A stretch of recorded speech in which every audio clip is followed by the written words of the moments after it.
Il était une fois, dans l'effervescence de Lagos, une coiffeuse réputée pour son talent hors du commun, Madame Stella.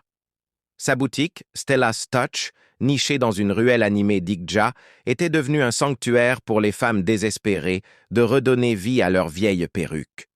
On disait qu'elle avait des doigts d'or, ce qu'elle touchait renaissait, plus beau que jamais. Chaque jour, près de 300 perruques passaient entre ses mains. Pourtant, elle tenait à une règle stricte.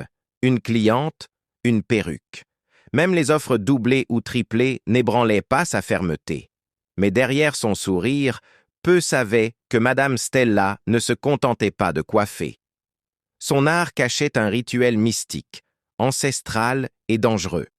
Un jour, une jeune femme nommée Amara déposa sa perruque fétiche chez Stella.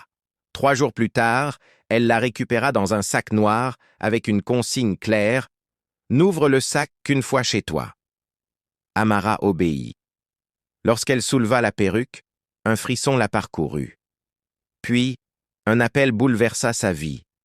Le contrat qu'elle poursuivait depuis des mois venait d'être accepté. Un miracle. Convaincue que la perruque était porteuse de chance, elle partagea son histoire. Bientôt, toutes ses amies affluèrent vers Stella's Touch, espérant goûter à leur tour à cette magie. Et comme par enchantement, les bonnes nouvelles s'enchaînèrent.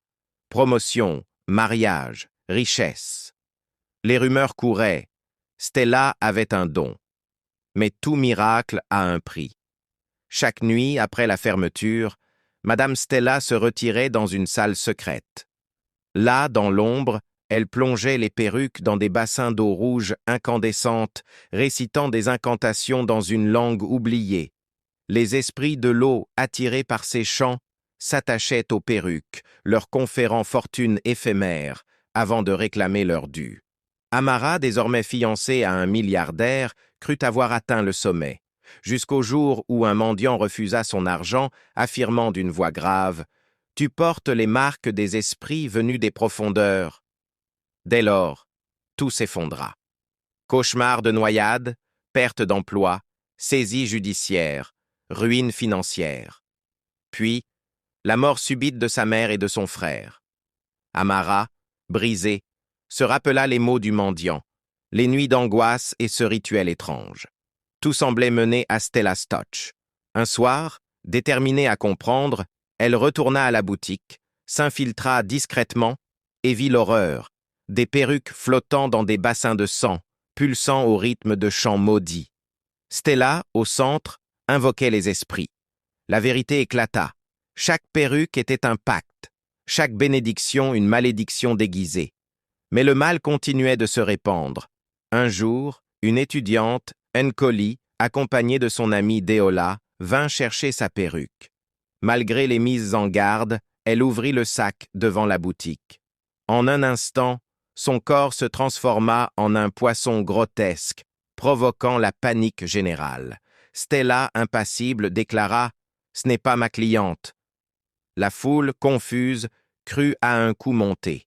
Deola, impuissante, regarda son amie mourir sous ses yeux. Les vidéos de la transformation firent le tour des réseaux.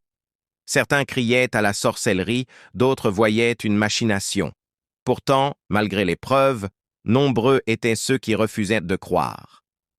Dans une ville où les apparences dictaient la valeur, Stella restait une solution à la misère, à l'échec, à l'anonymat. Peu importait le prix, car à Lagos, on ne voulait pas seulement réparer ses perruques, on voulait réparer sa vie.